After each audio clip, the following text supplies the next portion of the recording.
को मैं डॉक्टर श्रीफूल मीणा, सहआचार्य इतिहास विभाग, पंडित नवल किशोर शर्मा, राजकीय स्नातकोत्तर महाविद्यालय दौसा।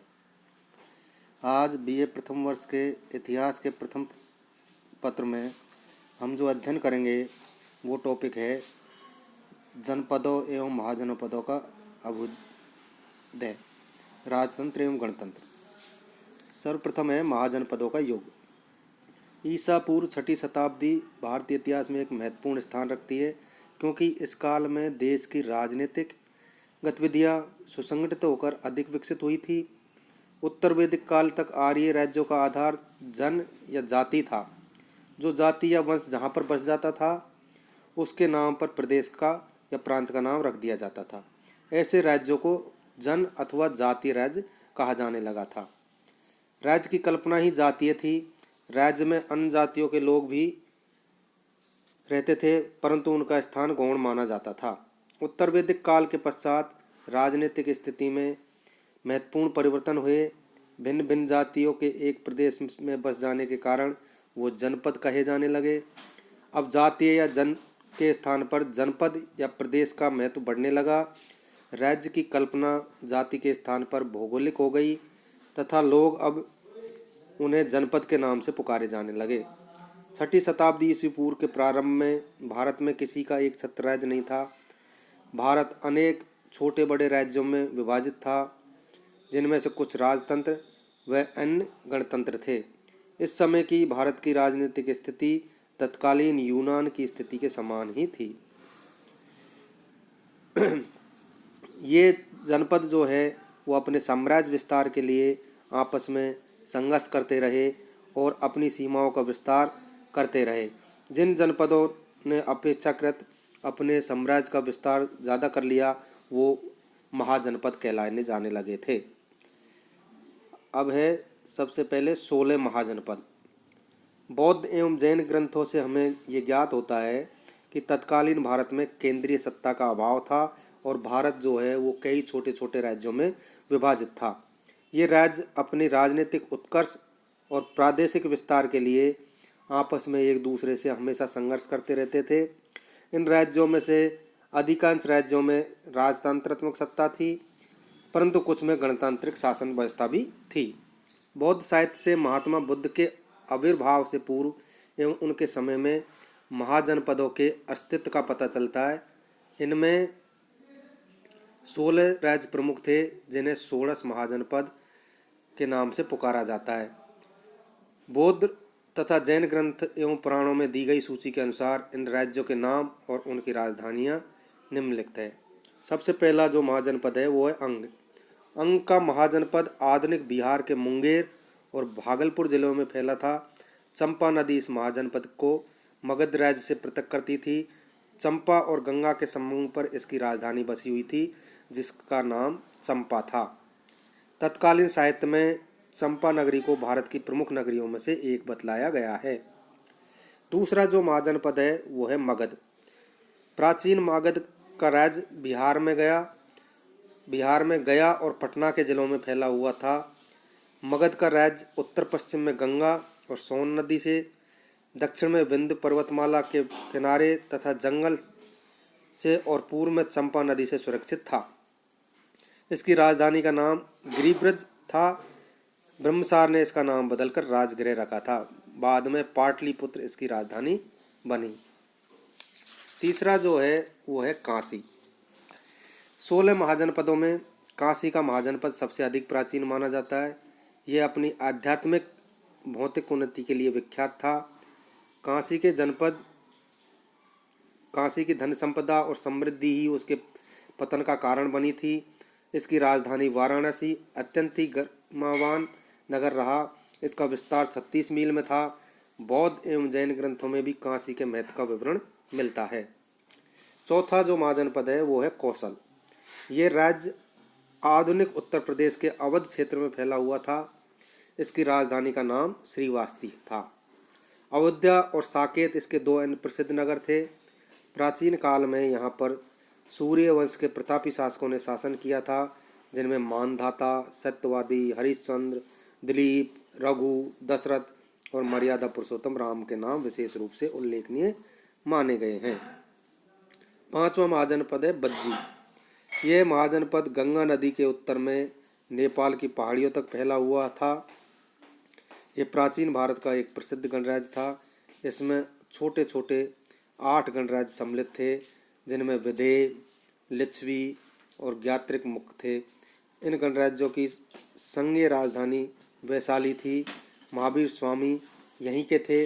गुप्त वंश के शासनकाल में ही भी वैशाली के लिच्छवियों का महत्वपूर्ण उल्लेख मिलता है।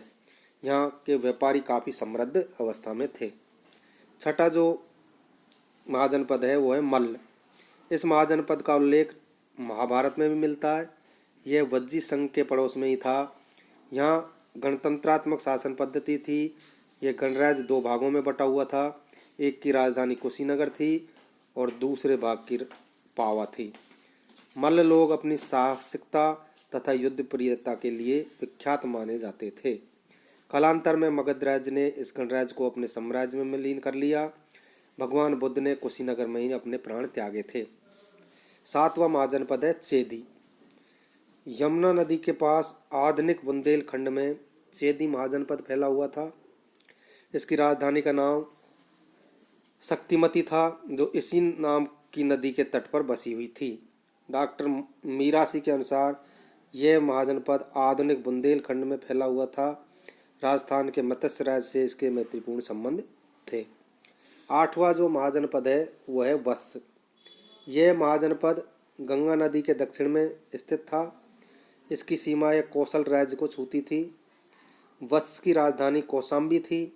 कौशाम्बी आधुनिक प्रयाग से लगभग 38 मील की दूरी पर स्थित है। प्राचीन ग्रंथों में इस राज्य को वंश अथवा वत्स राज्य भी कहा गया है। ईसा पूर्व 6वीं शताब्दी में यहाँ शतानीक और उसके पुत्र उद्यन ने शासन किया था।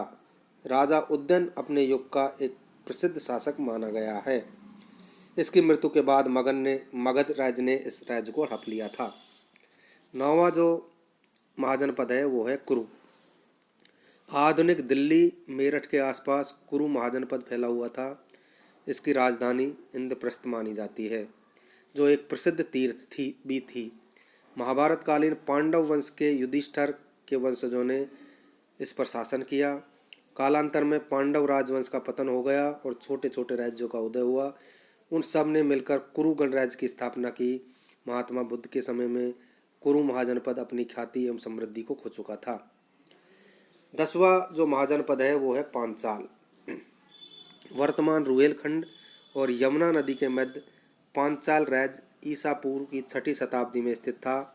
इसकी 2 राजधानियां थी। उत्तरी पांचाल की राजधानी ऐच्छित्र थी तो दक्षिणी पांचाल की राजधानी कंपली थी। पांचाल का राज्य चंबल नदी के किनारे तक फैला हुआ था।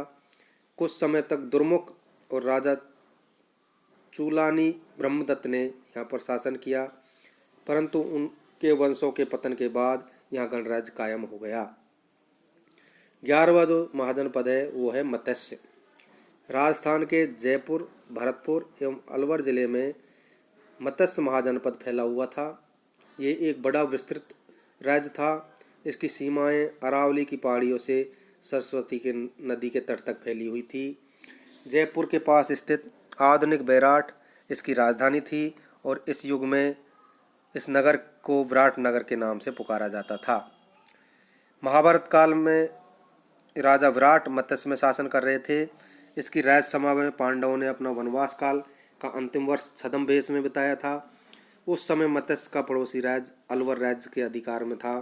कालांतर में ये राजवंश समाप्त हो गया। बाद में मगध ने इस पर अपना अधिकार स्थापित कर लिया। 12वां जो महाजनपद है वह है सूरसेन। मथुरा के आसपास सूरसेन राज्य था। यमुना के तट पर बसी मथुरा इस राज्य की राजधानी थी।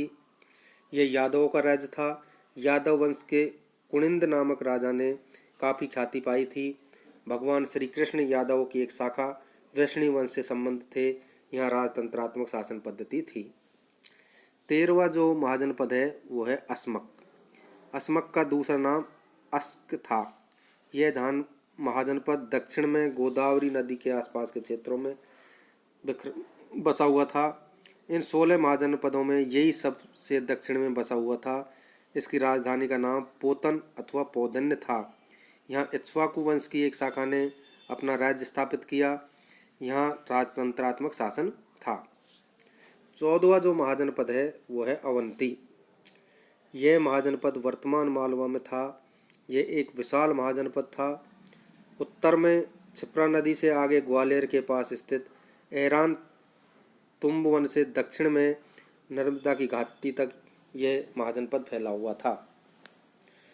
विस्तृत राज्य होने से इसकी दो राजधानियां उस समय थी, उत्तर में उज्जैनी और दक्षिण में महिष्मती। इस महाजनपद की स्थापना यदुवंश ने की थी। यहाँ यादवों की हैयावंशी शाखा ने भी राज्य किया। इस वंश के अंतिम नरेश के मंत्री पुणिक ने इसकी हत्या कर अपने पुत्र को अवनति का राजा बना दिया। ईसा पूर्व 6वीं शताब्दी में चंड प्रदोत यहाँ का शक्तिशाली शासक था। 15वां जो जनपद है वो है कम्बोज। यह महाजनपद गंधार का पड़ोसी था। इसमें जम्मू कश्मीर, सीमांत प्रदेश और अफगानिस्तान का भूभाग सम्मिलित था। महाभारत में इसकी राजधानी का नाम राजपुर दिया गया है। आज भी यहाँ कम्बोज नामक आदिवासी जाति पाई जाती है। महाभारत काल में यहाँ चंद्रवर्मन और सुदक्षिण नामक राजाओं ने राज्य किया था। कालांतर में यह राजतंत्र समाप्त हो गया और गणराज्य कायम हुआ। 16वां और अंतिम जो महाजनपद है वो है गांधार।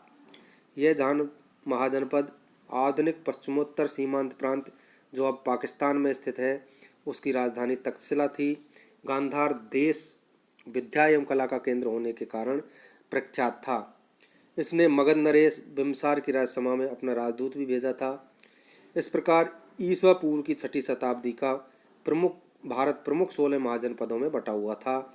इनमें अंग, मगध, काशी, कौशल, वत्स, मत्स्य, सूरसेन, अवंती, गंधार, चेदी, अस्मक में राजतंत्रात्मक शासन व्यवस्था थी।